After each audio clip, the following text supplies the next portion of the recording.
Okay, welcome to Rubbing Elbows, February 11th, 2021. We've got internet sensation Eric Simon from the insanely popular Instagram page, The Broke Agent. Welcome. Thanks for having me. I appreciate it. Yeah, and it's not. I'm sure it's not easy to get your time. You're super busy. You're sought after. Everybody is trying to get a little bit of time with you. So first of all, thank you from us and from everybody watching that you're taking some time to share with us. I have nothing but time. This was the only thing on my schedule today, actually. So. All right, good. Yes. So we can extend this 30-minute session. So tell us, your story. It's we know you're big and you got over 250,000 followers on Instagram, but how did you get started? What started this whole thing for you? So I started at the Laugh Factory out of college, and that's kind of where this started, at least my comedic brain, where that started from. I was in their marketing department doing their social media. So they never had like a Facebook or Instagram or anything. So I started posting Laugh Factory stuff representing their comics for that. And then I became a temporary receptionist at a brokerage in Beverly Hills. And that was kind of my first introduction to real estate. I had zero intention of being in real estate and still have zero intention of being in real estate at some point, keeping the broke agent though, of course. And then I became a buyer's agent and assistant, then buyer's agent. And I was sitting dead opens. Basically, I was an unpaid assistant. Everybody I brought in, I got 40% of, but I brought nobody in. So I got 40% of nothing. I was cold calling, door knocking, just doing everything I could as a new agent to try to get business, and was pretty much just completely failing. And was pretty miserable, to be honest, doing all of that, because I was just like driving around Los Angeles, knocking on $3 million houses. Why would people want to list with a 25-year-old at the time with no experience and his boss's expired listing package? So that kind of sparked me to start The Broke Agent, because there was nothing out there that was kind of covering the inner monologue of a struggling agent. And from there, just kind of downloaded the social media handles, The Broke Agent, on Twitter, Facebook, and Instagram, and started posting, and it blew up pretty quickly. And now I'm talking to you guys. So that's kind of the origin story of it. Fantastic. I actually did not know the Laugh Factory part of the story at all. I thought you were kidding right now, but it makes total sense. well, I wasn't a comic. I was literally their social media intern. So, but still, you're around that environment. Yes. Yeah, I was around that environment, and that kind of triggered me to actually start writing down funny material. I also had a blog at one time called The Pudgy Caddy, which is hopefully wiped from the internet at this point, that kind of covered like the social dynamic of going out in Los Angeles as like a post-grad and going to bars and talking to girls and stuff like that. Looking back on it, it wasn't a appropriate blog at this point in time, but I think that kind of got me into the motion of actually like sharing my content with people and seeing it shared. Okay. Yeah. One of my like daily questions is, who put together this meme or that meme or this meme? Like who sits down and figures this out, Yeah. And like last night I was kind of getting ready for this and going over different posts that I like, some of my favorite ones. And my wife's looking at me like I'm crazy. I'm gasping for air, because it's like that funny. I think it's just pure genius. Maybe you can walk us a little bit through that process. The meme creation process, the artist process. I get a lot of it from doing actual real estate stuff, of course. So I'm still an active agent here in Los Angeles. I'm at Compass in Brentwood. So anytime I sit in open house, which obviously don't exist anymore, but anytime I do a showing, an appraisal, a retrofit, inspection, anytime I get off the phone with another agent, there's kind of something I could take away that I could turn into content. Even if it's not something funny, it's something that could be relatable, whether that's in the form of a tweet, a meme, a video, or a skit or something like that. I also get a lot of content now from submissions, which is great. So when I first started, nobody was submitting anything. It was just me trying to come up with stuff. Yeah. And trying to constantly be funny, post, 5 or 6 times a day, just in tweet form. And then now that I've gotten more of a following, people are submitting stuff to me all the time. So that's another way I'm getting ideas.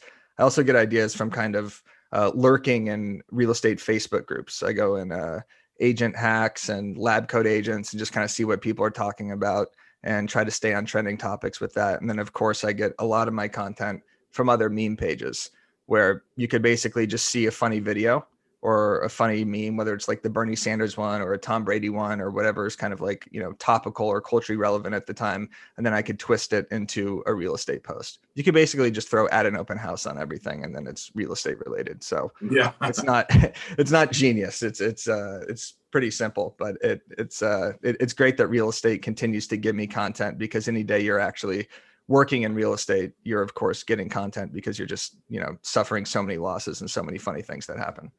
Yeah, Right. maybe Leor could share. I send two of my favorite ones that I just like, just screenshots. Leor, can you share the De Niro one? Yeah, let me see if I could get it up here. Hold on. Okay. While I'm doing that, it's always easy to look at somebody that's already, successful on social media and have all the followers. But maybe you could talk about like the beginning, when you started realizing that this is a direction that you want to go. What were some of the daily disciplines that you committed to that really helped kind of kick off that momentum and get you to this point? Good question. Yeah, this is going on like 5 or 6 years of me doing this every single day. So in order to get a following on Instagram back in 2015, I was liking photos nonstop and commenting on photos. So in order to get out there, it's really hard to grow organically on Instagram. It's not really a platform like, TikTok or LinkedIn, I guess now, where you could post something with a small following and just start getting that organic engagement. You really have to have a following at first to even get that engagement going. So I would go on major Instagram accounts that were in the real estate space, like Ryan Serhant or any of the $1 Million Listing Stars or Inman News or Tom Ferry or The Real Deal. And I would like all their photos, comment on every single one, and follow the people that they were following, and then, unfollow and stuff like that. So I was basically doing, and like days, like I would spend hours doing this every single day of just community engagement. And then I would also go in real estate Facebook groups, like I just mentioned, and post my stuff. So anything to get the broke agent name out there, going on every single podcast, doing speaking gigs, sending it in DMs, sending merchandise to people, just trying to make sure that the name was, trying to become like a staple in the industry, basically. So yeah. I did a lot of that at the beginning to get the following up. And then eventually it kind of like snowballed. So I got reposted by a bunch of big pages like Tom Ferry and like Ryan Serhant. And that was kind of when it actually started to pick up. One of the things that I noticed is the quality of followers that you have. So I would, and I was just saying this to somebody yesterday, there it is. When I see an agent who screwed me on a deal 10 years ago. Yeah. Little Goodfellas reference there. Me. Huh? Is that a little Goodfellas reference there? Oh my goodness. I love it. And there's another one that's so relevant. The Mace one. Mace. Here we go. There it is. Where is it? There it is. Oh yeah. Because who's signing the Pete forms? I mean, I signed them, but well, you sign them at the beginning, and then once you get in the deal, I feel like you kind of stop signing them after a while. Like once you've actually opened escrow with people, then you kind of just give up on sending the Pete forms. But yeah, gotta say, how many people still even like know who Mace is, right? I just know him from the Welcome Back song in like the early 2000s. So going back to the quality of followers, like you've got, people like Tom Ferry that follow you, Mauricio, all the big guys, and the small guys and everyone in between.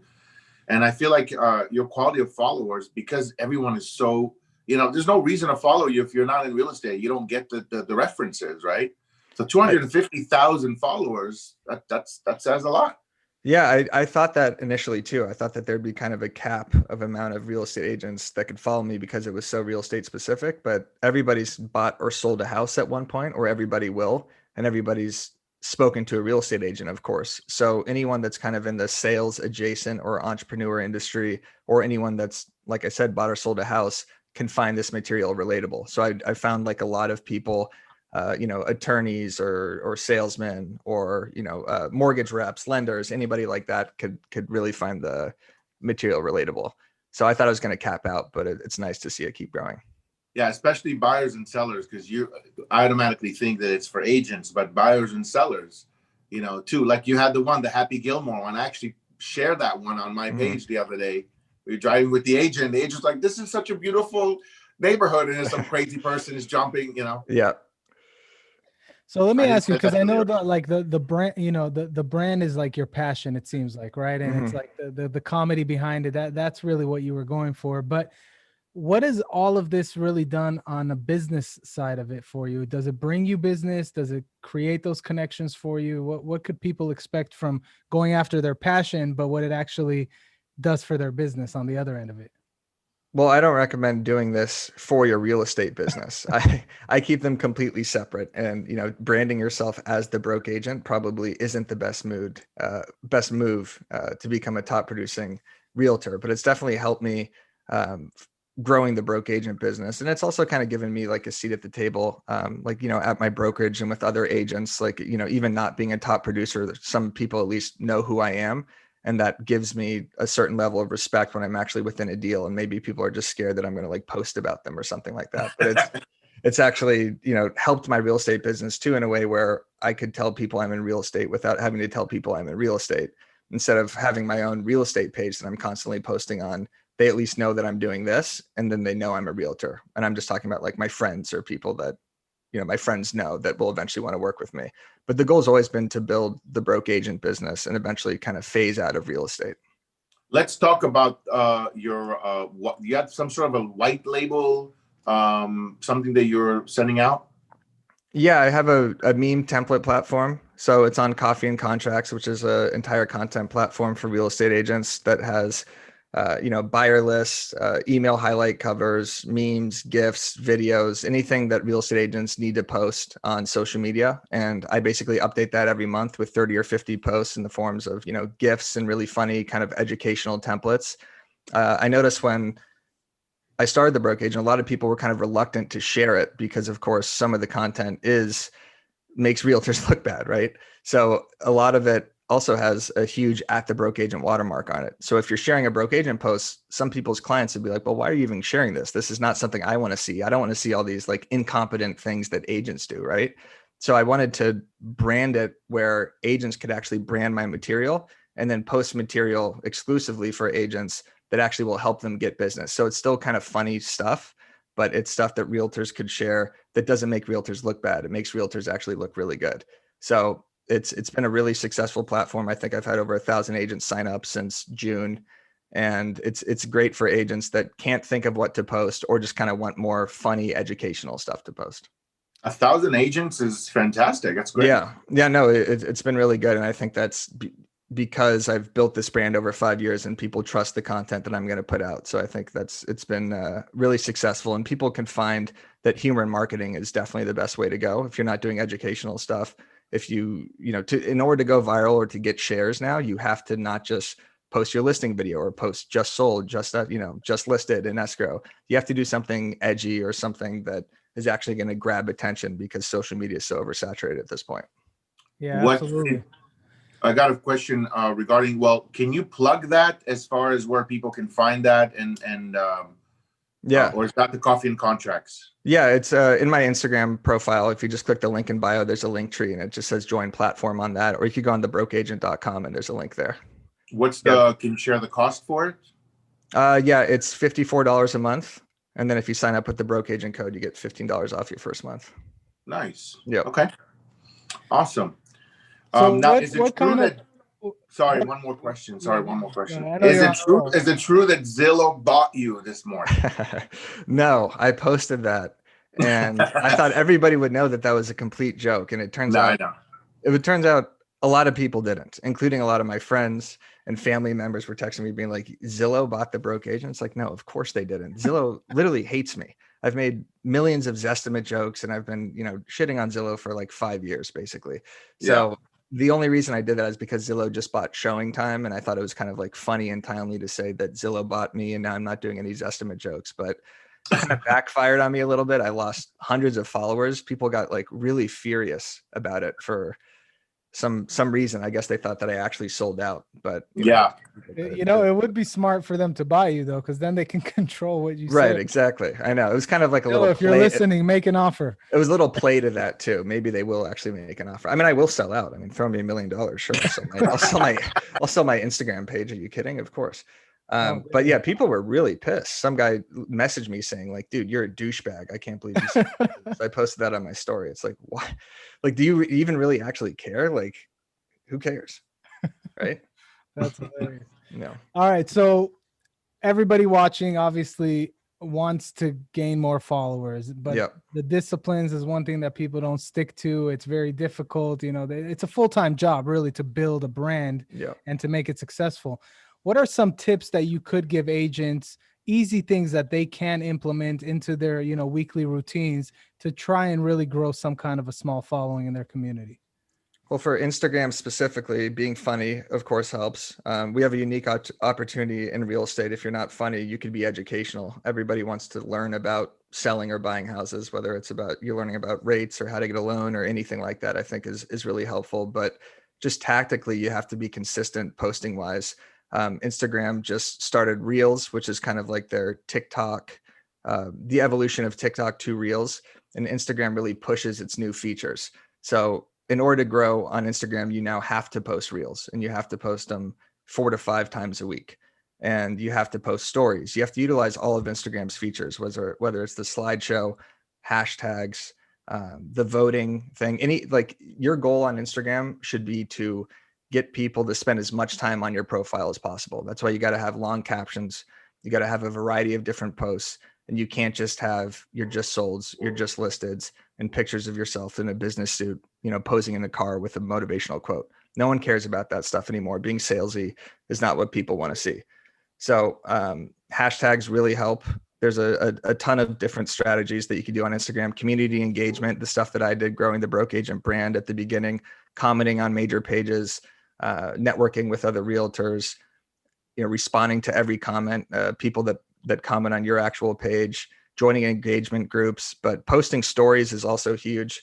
I spend a majority of my time on Instagram now looking at stories, and I think a lot of people do too now because the feed is just so kind of professional. It's just photos, right? So the stories is more authentic. It's people kind of showing like the back end of their lives, which I think is a great opportunity for realtors to do that. Show yourself on the way to an inspection, explain something that just happened at a showing, be funny, be vulnerable, show your losses. I think that really helps. I'm kind of saying like a bunch of stuff at once right now. So if you have any other more, if I could specify anything, let me know. If anyone has any questions. So If you can actually, specify on let me hashtags, follow. actually. Yeah, let me follow that up though, because a lot of people get nervous about trying to make it perfect before they post, right? Or Right. they keep waiting until they figure everything out, and then they end up doing nothing.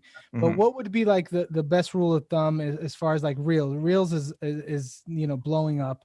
What is too much or too little? What's that perfect balance of how much to post a week, how long each one of your posts should be, things like that? I don't think there is too much. I mean, Gary Vee's been talking about flooding content because people don't see 90% of what's actually like on Instagram. So, and the goal of a realtor is to stay top of mind, right? I mean, you don't want to be annoying about it. You don't want to be posting 50 times a day, but Instagram also really likes it when you're consistent. So if you're posting at the same time every day, say you choose, 9 a.m. and 11 a.m., Instagram sees that and likes the consistency and knows that it's like a human operating it and will start to push that content. So as far as the perfection goes, I mean, people don't really want to see perfection. That's kind of like why I started the Broke Agent was back 5 years ago when I was looking at Instagram. All I saw was perfection. All I saw was the top producers, the luxury agents, and the people that were killing it. And I don't know. I mean, it's good to post your successes, but I think that also kind of turns people off if you're too suited and booted and you're like it's just the stereotypical realtor on Instagram.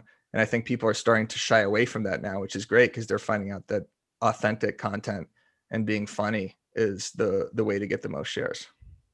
We have a question here from Roshan. I think I understand the question. How many hashtags should I use on YouTube? On YouTube, I don't know. She's talking about Instagram, which she's not, I guess, because she said YouTube, but I could answer from an Instagram perspective. Yeah. If that's okay. I'm sure everybody wants to know on any platform. So. Okay. You could do up to 30 on Instagram, but it's best to do kind of 5 to 10. And you want to do very specific hashtags now. So instead of just doing hashtag realtor problems, hashtag real estate, those are hashtags that have millions of posts on them. So if you are a realtor with say 500 followers, 1,000 followers, you have to do specific hashtags. Otherwise you're not going to trend on the other ones. So say you're in Studio City, you would do hashtag Studio City Real Estate, hashtag Studio City Realtor. And then you have to also do post specific hashtags. So if it's an open house, you could do open house specific ones, or if it's showing, you could do showing specific ones. So I have a whole hashtag guide that I could send you guys for free too, that kind of like goes over this entire thing. But you want to do like 5 to 10 kind of more specific hashtags. Otherwise you just won't trend and they'll be useless. I've got a question regarding hashtags and what it evolved to, because I remember originally when hashtags came out, it was really just to be able to organize and segment and you create a hashtag, you click it, and it'll show you all, everything that's associated with that topic. Now it's being used for organic, to organically optimize yourself, things like that. So what is actually happening? Like, for example, if we do a post on here and we do a specific hashtag that says podcast with realtor podcast or something like that, right? Mm-hmm. That's not necessarily something that someone else is using, right? Well, you could search the hashtag. So before you post, I would search the hashtags and see how many posts there are. So if you do realtor podcast, there'll probably be about 5,000 to 10,000 posts with that actual hashtag. That's a pretty good one, because that one at least has, like, if you do a hashtag that only has 50 things, no one cares anyway, right? So people aren't going to be searching that hashtag. But if you do one that has 1,000, 5,000, 10,000, that's a really good wheelhouse for smaller accounts. So you can just go to Instagram, type in the hashtag you want to see all the posts, and then be like, okay, this is a good one to use because I could actually trend on this one, if that makes sense. Got it. So you want the one with more trending hashtag and kind of jump on that momentum. Yeah, but not ones that have hundreds of thousands or millions, unless you're a bigger account. Because if you just have 500 followers or something like that, you're not going to post something that's going to trend on the big hashtags. So you got to start kind of small, and you could kind of do it based off of how many followers you have and just look at the hashtags.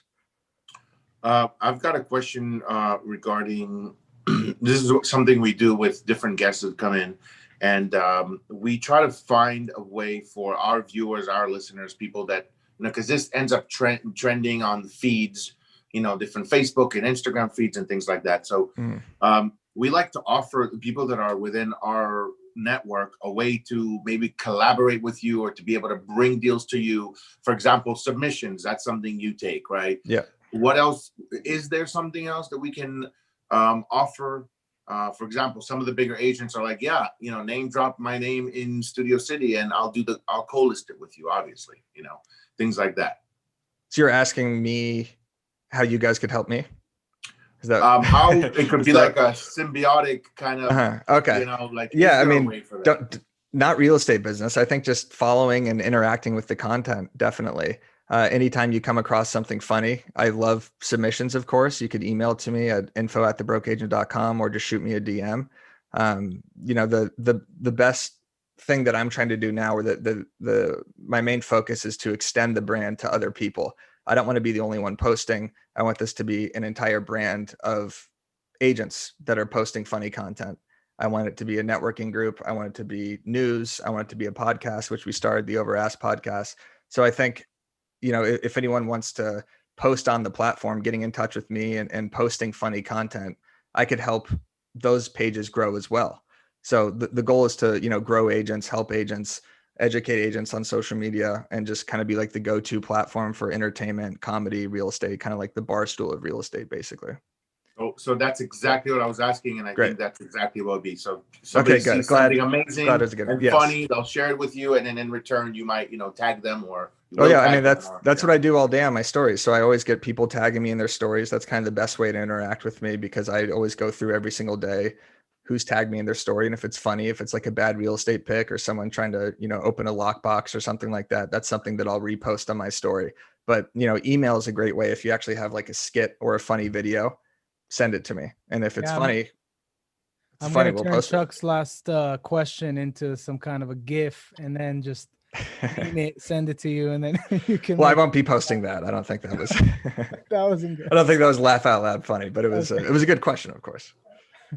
All right. So what's next? What's the next chapter for you? Where are you going from here?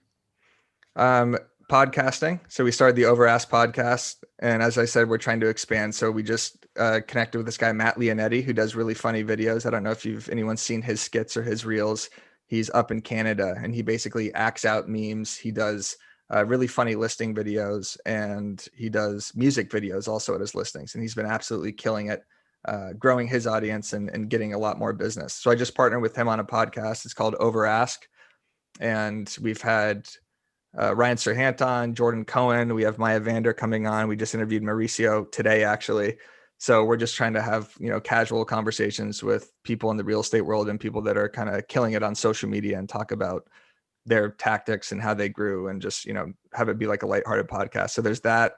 There's the template platform. I have the Broke News Network, which is an attempt at funny real estate news. It's been some funny, some not funny. We've done IGTV, which we're finding is difficult because a lot of people don't want to watch stuff that's longer than 30 seconds now. So we've switched to reels, and we're also just finding like real estate news isn't that interesting. Like nobody cares about Realogy stock price and stuff like that. So I'm trying to figure out like a better way to do real estate news. But yeah, we're expanding. I'm coming out with like a GIF platform too, where people could actually like make their own GIFs, real estate agents. And social media kind of like help guide for real estate agents as well. And then hopefully the one of the main goals is to create like a video course, not on how to sell more real estate, of course, because I'm the broke agent. I'm not Tom Ferry. I don't think people want to actually learn how to sell real estate through me. Of course, I don't even know how, but I think the thing that I could teach is how not to look like an idiot in real estate. And I think a lot of agents, when they first start off, they feel like idiots and fools, like as I did. You have a ton of anxiety. You're very self-conscious, and a lot of people don't even tell you like the simple stuff, like how to get ready for a showing. Should you know the specs of the house? Like here are the questions that you could expect from buyers. Basically, like what can agents do when they first get their real estate license that will make them feel more comfortable? Here's how to do it on social media. Here's how to sit open houses. Here are the interactions you're going to have with people. And I think I could do that in like a funny way and write skits that tie into that. So that'll be a fun platform also. Nice. That's exciting. That's a lot of stuff coming up. Yes. Yeah. It's a full-time job. Yeah, definitely. So we have a question from Jason Pye on YouTube. He's asking, have you tried to leverage your account to grow your sales? No. And I probably should have, but I always wanted to keep them completely separate because I never wanted people to feel like I was doing this to grow my persona specifically for my real estate business, because I feel like that would just turn off a lot of agents. The goal was just always to create funny content, but down the road, I think kind of a referral network would definitely be a good move. Right. Absolutely. I'm looking forward to really whatever you're going to put your efforts to. I think you're a genius, man. Thank you. I appreciate that, but I'm not. But thank you. I just literally steal memes from people. Yeah, but there's genius in that too. Right. Because it's more than stealing memes, but yeah. You know what's attractive, right? You know what's sexy. You know what people are going to look at, what they're going to click on. That's talent, and most people are trying to get that talent, but you have it. So good job. Thank you. I appreciate it. There was a post on not even on your story, it was on your account of the girl dancing, right? I just find myself just watching. All of a sudden, he's like, "Okay, now that I got your attention." I know my ugly mug pops in right after showing my apartment. gotta get a attraction, right? You gotta hook them. That's the problem with social media now, is you need to hook within like the first 3 seconds. Yeah, that's the clickbait. Yeah. It's something that everybody knows. Everybody knows that, seeing, a sexy girl dance, whatever, it catches attention. But you actually did it. You actually got a lot of pushback from that on Facebook, actually. But whatever. It is what it is. Yeah, it is what it is. If you're not getting pushback, you're not doing something right. Instagram's a way better platform for me because people don't get as pissed off. Although the Zillow post today pissed a lot of people off. But Facebook, you get a lot of the kind of keyboard warrior types that just want to show how angry they are at something. But Instagram's a more intimate platform, so it's safer. All right, Eric. So any last words, anything you'd like to share before we wrap this session? No. All right. Well, thank you. I don't know what else to say. Yeah. Thanks for having me. No, absolutely. And thank you for coming on. It's been very insightful. I actually took down a lot of good notes, and and how to really use the hashtags. I always use 30. I need to stop. Yeah, I mean, you can use 30. It's just, it's just stupid too. No, I'm just kidding. It's just you can, but just email me, anybody who's watching this, if you want me to. I'll write your email to the group. Hang on a second. Okay, cool. Give me your email. info@thebrokeagent.com. And besides the people that are watching and people listening, whatever, we're also heavily involved with the Los Angeles Real Estate Investors Club. Okay. 41,000 members strong. Damn. Yeah, I want to give them a shout out too. That's up there. I'm gonna send something out to all the members and say, hey, anything funny that you see, like, share this. This is a way to get out, because we all see the crazy, from the hoarders to the whatever, to the douchebags. Yeah, absolutely. Hoarders to douchebags. That's a good show title right there. I think that, like, anybody also that wants to become a part of the Broke Agent, whether it's a content producer, a blogger, a podcaster, anything like that, we are looking to hire talent immediately for this, because it can only keep going so far with just me, because I could, drink myself into oblivion one night and then not post anything, and then the Broke Agent just kind of stops. Yeah. So this has to continue without just me. Yeah. Got you. Not that final question that I just thought of, from all the I'm sure you get it nowadays, a ton of content, right? Yeah. That comes your way. What percentage of that actually is funny and makes it through? 0%, basically. Unfortunately. Now there's a lot of funny people now popping up, but there's been a lot of submissions too. And it sucks, because some people will spend a lot of time on something and will submit it to me and say, like, hey, like, I got a DM recently saying, like, hey, I spent a lot of time on this. Can you post it? And I also have to protect the brand too, because I always try to think, and I hate to keep using Barstool as an example, but they did a great job hiring talent, and they did a great job at posting only funny content. And I want to only do that. So when it's like a Broke Agent post, that it's going to be high quality. So it sucks, because a lot of people, like I said, have been sending me great stuff, but sometimes I can't do it. Yeah. Well, but I will. Just keep sending me stuff. I'll post stuff. There you go. Yeah. All right. Well, you guys heard it. So if you have anything great, send it. And his email is info@thebrokeagent.com. Eric, thank you so much for taking the time and sharing with us. Everybody else watching, go follow us on any one of the social platforms at Rubbing Elbows. We'll see you again next Thursday at 2:00. And Chuck, any last words? That's it, man. I'll be watching you closely. Thank you so much for joining us, man. Thanks for having me on. I appreciate it. All right. Yeah. Thanks, guys. See you later. See you around.